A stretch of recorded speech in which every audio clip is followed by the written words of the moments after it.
Next up is the fundamental counting principle.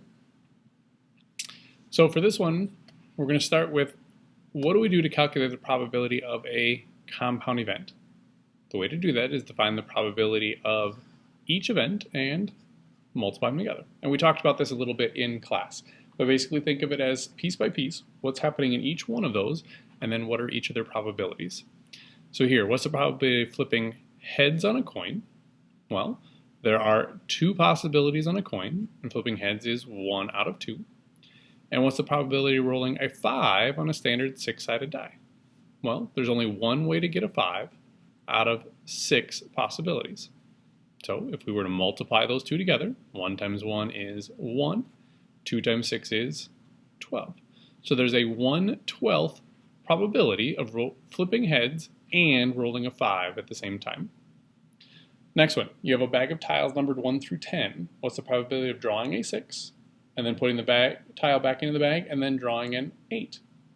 Well, think of it as two pieces. There's one chance of getting a 6 out of 10 tiles, and there's one chance of getting an 8 out of 10 tiles. Multiply them together, and we get a 1 out of 100 chance of drawing a 6 and then an 8. So there are 100 different possibilities. Only one of them gives me a 6 and then an 8. We would write that as probability of 6, then 8.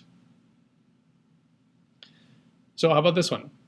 What's the probability of flipping tails on a coin, then rolling a number less than 6 on a standard die? Well, probability of flipping tails on a coin is 1 out of 2. Probability of getting something less than 4. Well, that means I could get a 1, a 2, or a 3. So that's 3 out of 6 possibilities. Multiply together and we get 3/12. Here we could simplify, so it simplifies down to be 1/4. There's a 1 out of 4 chance of getting tails and then rolling something less than a 4. What's the probability of flipping heads 4 times in a row when flipping a coin? So think of it as 4 separate events. So for the first one, there's a 1 out of 2 chance of getting heads. For the second one, there's a 1 out of 2 chance. Wow, that's a really bad second. For the third flip, you got a 1 out of 2 chance. And for the fourth flip, you got a 1 out of 2 chance. So you find the probability of each separate event and then simply multiply them together. So here we get 2 times 2 is 4, times 2 is 8, times 2 is 16, or a 1 out of 16 chance of flipping heads 4 times in a row. Next, we have something called the fundamental counting principle. So a tree diagram helps you see all the possible combinations. But what if you just want to know how many possibilities there are? So rather than knowing every single combination, we just want to know how many combinations are there. To do that, you multiply the number of possibilities for each event or choice. So think of kind of like the one we just did, except as a fraction, we're just looking at the possibilities. So this one said, find the total number of possible outcomes when choosing bike helmets that come in 3 colors and 2 styles. So we have 2 choices to make. First, we need to choose the color, and there are 3 possibilities. Then we need to choose the style, and there are 2 possibilities. Well, 3 times 2 means 6 total possibilities. So 6 total combinations of different things that you could get between 3 colors and 2 styles. So it says find the total number of outcomes when a coin is tossed and roll a standard 6-sided die. Well, for the coin there are 2 possibilities.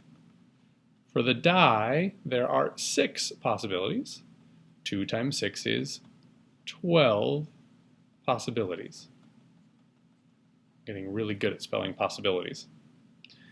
What are the total number of outcomes for tossing 2 coins and rolling 2 standard dies?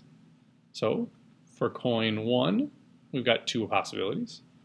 Coin 2, you got 2 possibilities. Dice 1 and then dice 2, well, they each have 6 possibilities. And then you just multiply 2 times 2 times 6 times 6. So 6 times 6 is 36, times 2 is 72, times 2 is 144 total possibilities. You're just multiplying the number of possibilities at each of the different choices, or each of the different events that are happening.